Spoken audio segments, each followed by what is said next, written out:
Hello everybody, welcome to another watercolor tutorial.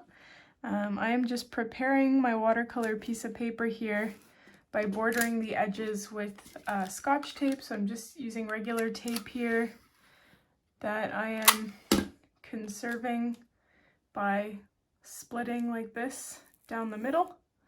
And then I'm using the straight edge to just border my piece of paper so that I have a nice and clean, crisp border, because we're going to be painting like a city landscape today. And I don't like when I don't have the tape there, it goes over the edges and has the tendency to crawl back onto the painting side and create like a cauliflower pattern. So that's why I'm putting tape on today. I don't usually like doing it because it like sticks to the back, and you know, I guess you got to choose your battles. So once you have your tape on there, also you can use whatever shape of paper you have. I just haven't painted in so long that I don't even know where I got these square pieces of paper from. But they're very tiny, which actually works because some of you have wanted to see my palette in the shot. So because the piece of paper is a little bit smaller, you can now see a little bit better what colors I'll be using and so on. So I guess it kind of works. So I'm just taking my mop brush dipped just in water, and I'm covering my piece of paper with a layer of water. Although this is optional, you could just apply your paint directly on the piece of paper, which I should have done because in hindsight, it's going to not be as intense, and as a result, I'm going to have to apply way more layers. So we're going to create the background here. It's going to be a stormy looking sky, and I'm going to be using, I don't know if you can see here, this tan color as the base. It's going to fade into maybe like a yellow orange and then into a blue color. So I'm just starting at the bottom here. I don't know what all of this garbage is here. Like this, like these fluffs. I don't know where that came from. So pardon me as I attempt to remove this. It's like all these little hairs, and it's a bit annoying. Oops, that was not intentional. See? Oh my gosh, what is going on?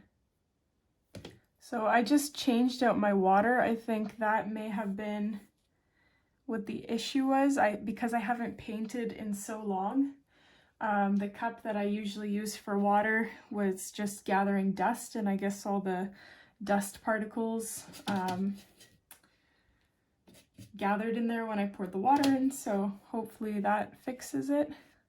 So yeah, I'm fading that tan color into an orange, and then I'm gonna add a little bit of yellow to that.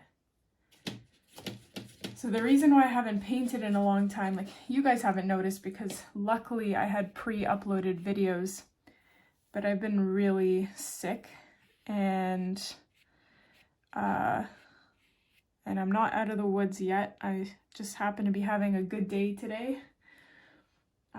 So I'm taking advantage of it by trying to paint as much as I possibly can. But you guys are gonna have to bear with me, especially my patrons.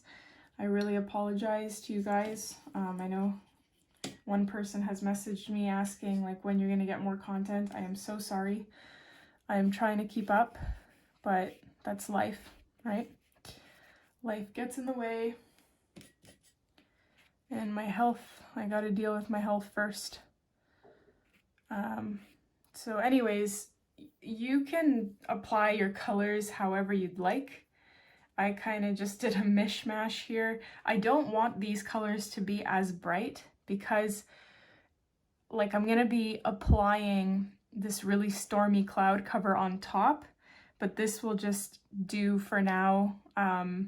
This is our first layer anyway, so I'm not too worried about it. So I'm gonna let this totally dry, and then we're gonna apply a second layer. So that is nice and dry now. In case you're wondering, I do use a hair dryer to speed up the drying process. I have an ancient hair dryer that is probably older than I am, that I took from my parents' house, because believe it or not, I never use a hair dryer myself, like for my own hair. Oh my goodness, these fluffy things are really starting to frustrate me. I think it's like dust particles that's on my paint as well. Because again, I haven't used it in so long that all the dust, it's so annoying.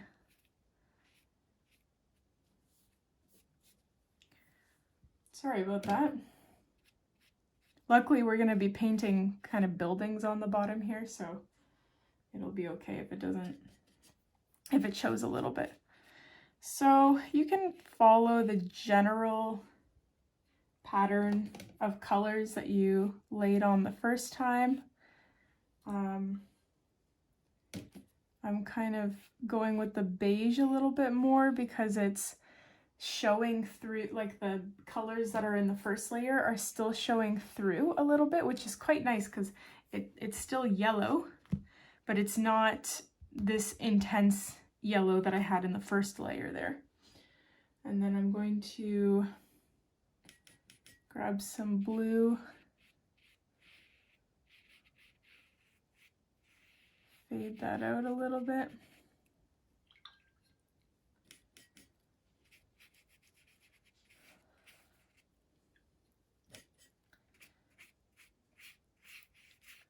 So it kind of turned the pink into this purple color, which is very ideal. That actually looks a lot nicer the second time around. I like how that turned out. So you don't have to follow the exact same colors that you did in the first layer.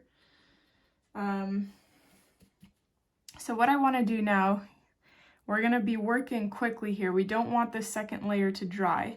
You're going to grab a darker color, and that can be, you know, black. It can be maybe purple or like a darker blue mixed with black. It doesn't really matter. In fact, I don't really quite know what I'm going to choose. I'm kind of combining purple, blue, and black to create this random hue. And I'm going to start dropping that onto my page while it's still wet. So we're using the wet and wet technique here. Now mine is not quite as dark as I want it to be, so I'm just mixing the blue, purple, and black together again to create a darker version of what I just dropped, and I'm dropping it once again onto my piece of paper, allowing it to spread naturally. And then, like, I do want to have some really small wisps down here. Sort of like this.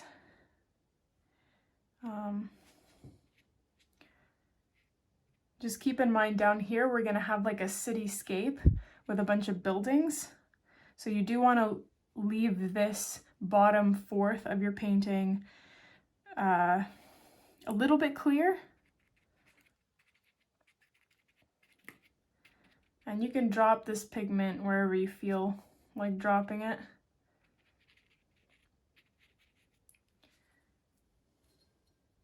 I'm not really a fan of how it spreads out here, so I am going to try and help it a little bit because it's very hair-like. Like it spreads out in a very hairy way. That's the best way I can describe that. Again, still not dark enough, so I'm going to keep laying on the black and purple. Maybe I like the purplish color a little bit more than the blue.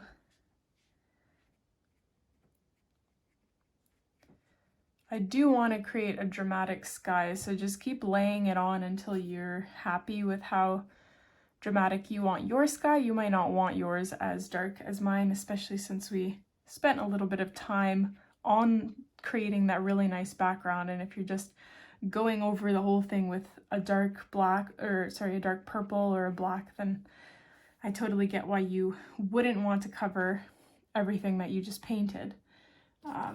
So make this your own. Like, this is why, you know, when people get frustrated that I'm not saying the exact colors that I'm using, the exact color name, this is why I say, you know, it doesn't matter. It doesn't matter what the exact color is. Just use whatever purple you have, use whatever blue you have, because it might end up looking so much nicer than what I'm doing.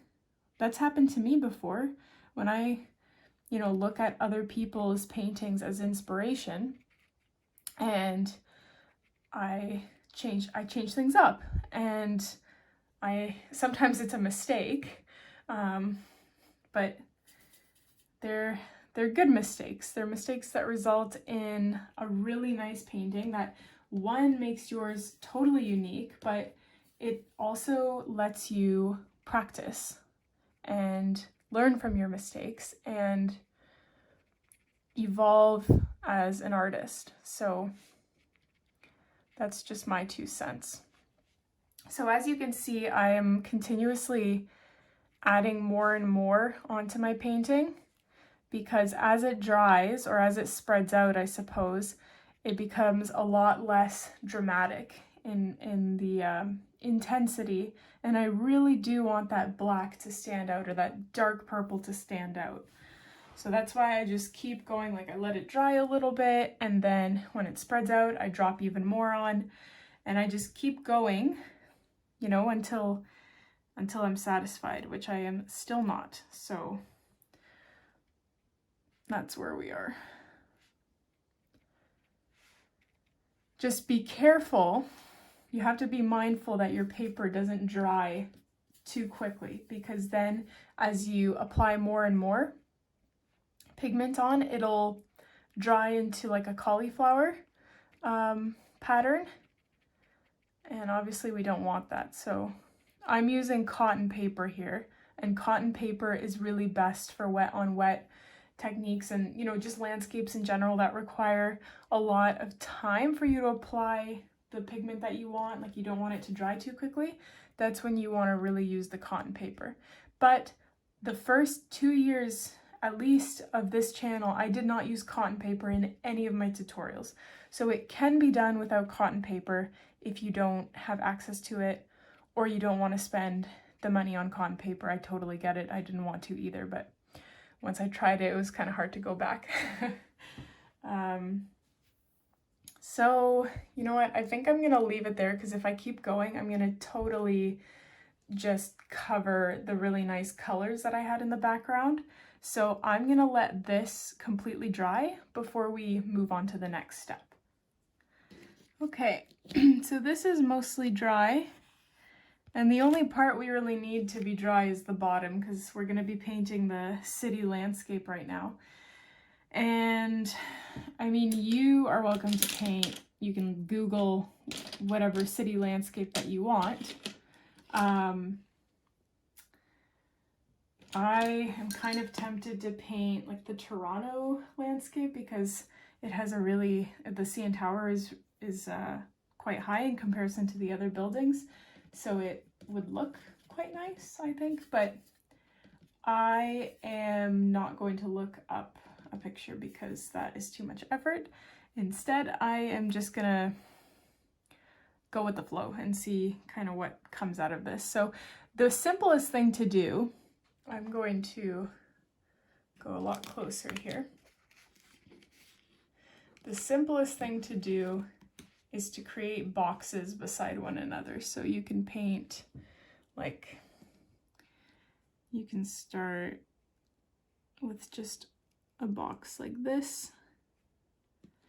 I'm gonna switch to my size 1 here, because I have more control in making them look a little straighter, like the tops of my buildings. Like that, and then you can have another one butting up against it that stretches up like this.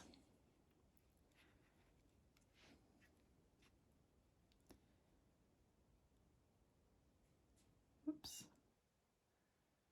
comes back down.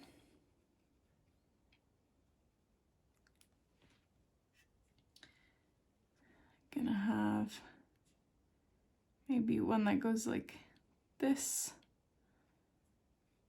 So yeah, you can really paint whatever you like. You can look up a landscape online, maybe like if you want to paint a famous landscape, or sorry, I keep saying landscape, cityscape, of a famous city, but I am not going to bother. So you want to keep that cityscape pretty low on your painting. Like you can overlap some of these lower clouds, but don't go too high because then you'll just completely cover this beautiful color that we've got going on the bottom.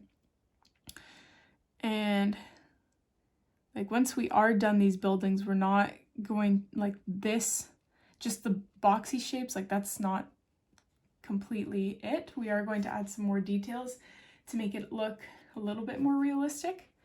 I'm trying to decide where I'm going to input this CN Tower.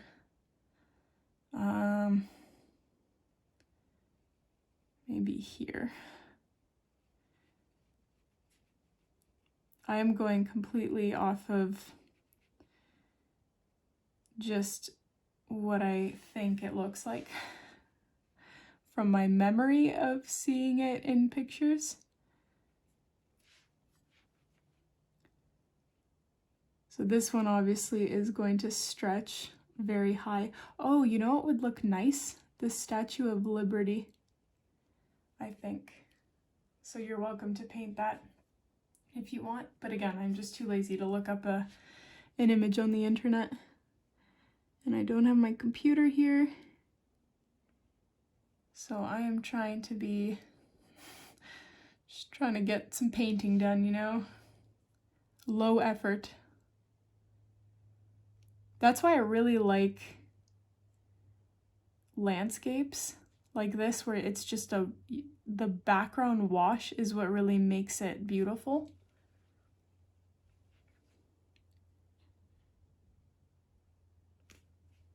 Okay, so that doesn't look too bad. I think that could pass as the CN Tower. I don't know if any of you have ever been up in the CN Tower, but they have a glass floor up there. And as a kid, like I've been there several times because every time I had cousins visiting from overseas, like we would take them to Toronto and tour the city, and we'd go up to the CN Tower. And as a kid, like as a young kid, I would always stomp on that glass floor. And you know, they say that X number of elephants, like it can hold the weight of X number of elephants. And obviously they wouldn't let people walk on it if it wasn't safe. But as you get older, man, it really plays with your mind. And it's hard to even just step on it. It feels, it just goes against your bodily instincts completely. You do not want to step there at all. So I think that's pretty funny. But it's pretty neat when you go up there, like they have pictures, the black and white pictures of them building the CN Tower back in the day. And man, like the safety regulations back then, some of them weren't even wearing harnesses up there. They were just walking like nobody's business, sitting on beams, like so high up in the air. I wonder if anyone fell to their death. But yeah, if you're ever in Toronto, go check it out. Go. Actually, they have, I think it's every year, but they have, I think it's also for a charity of some sort, but you can walk the stairs of the CN Tower all the way up. It's like a challenge, and a bunch of people do it. A lot of people do it, actually, because there's a lot of stairs to get up that high.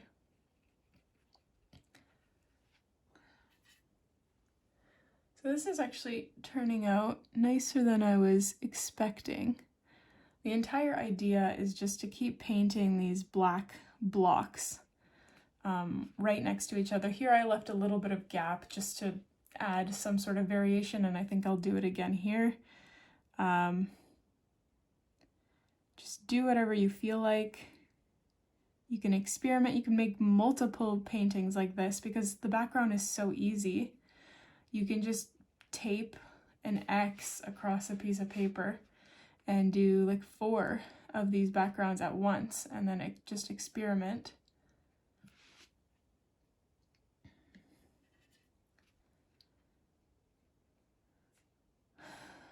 Oh, the other thing, I think eventually I'll get to this, but again, I haven't been feeling well, so I really have to choose what I do with the time I have where I do feel okay. But I did release my 3rd workbook on Etsy, or watercolor workshop, and this one is woodland themed, so it's kind of my favorite one.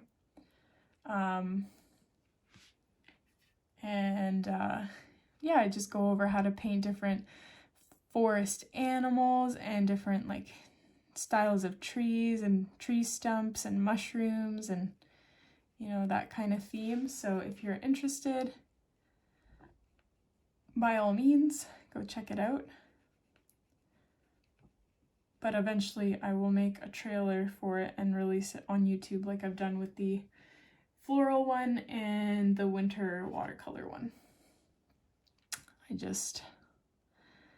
It's been a time. So, but this is really nice. This is relaxing. It's always so hard to get back into painting after you haven't done it in a while.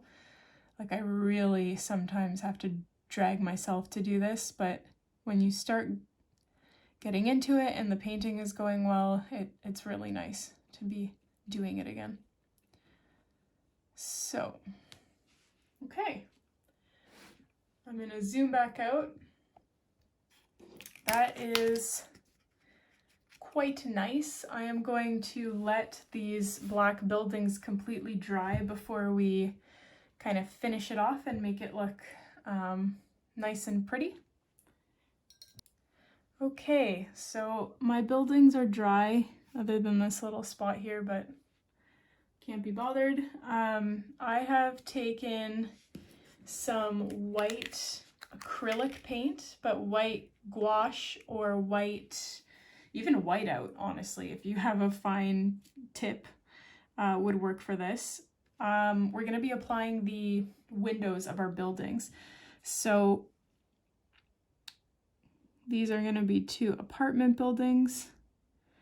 So you're just applying rectangle-like strokes to the buildings to make it look like there's windows going all the way down. Or they don't have to go all the way down. You can only have, you know, some windows on, or some lights, I mean.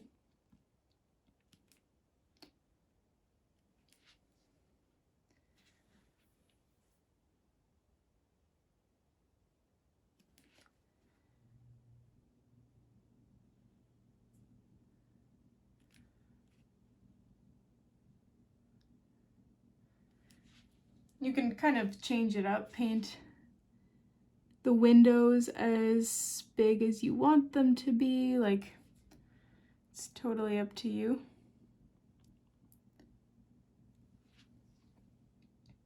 The more variation you have, I think the nicer it will look, but